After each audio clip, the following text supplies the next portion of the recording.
In today's episode, you'll learn how to grow your podcast with email. Email marketing is one of the best ways to grow your podcast. It's not the same as those fickle social media platforms where the connection to your audience is actually owned by them. When you have an email subscriber list, the audience that you own is yours. And the key to growing your podcast with an email list is to continually engage with your email subscribers. Before I get into the tips on how to create an engaging email newsletter, I want you to remember this mindset. It is a privilege and an honor to be in your listeners' inbox, so treat it with respect. You don't want to continually spam them with pitch after pitch of listening to your episode or buy my products, anything like that. The point is you want to give lots of value to your listener and have them engage with you so that when you do send an email asking them to listen to the latest episode or to subscribe to your Patreon, then they'll happily do it. Now let's get into the tips.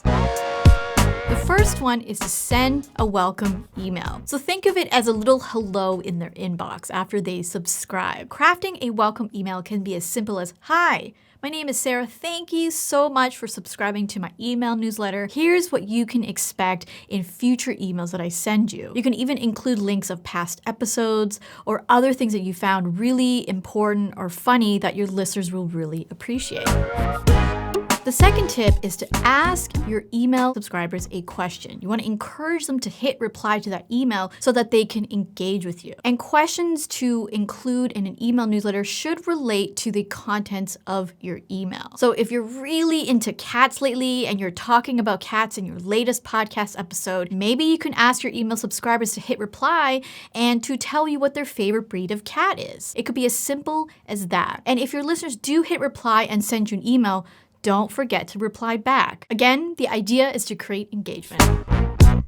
The third tip is to craft a hard-to-ignore email subject line. The idea here is to pique curiosity so that someone who gets your email is going to click on it and read it. When it comes to crafting a compelling email subject line, you want to be able to tease out as much as you can about what the contents of the email is about, and consider personalizing the subject line, like adding an emoji at the beginning, or if you can, including the name of the subscriber in the subject line. That will get their attention and increase the likelihood that it'll open your email.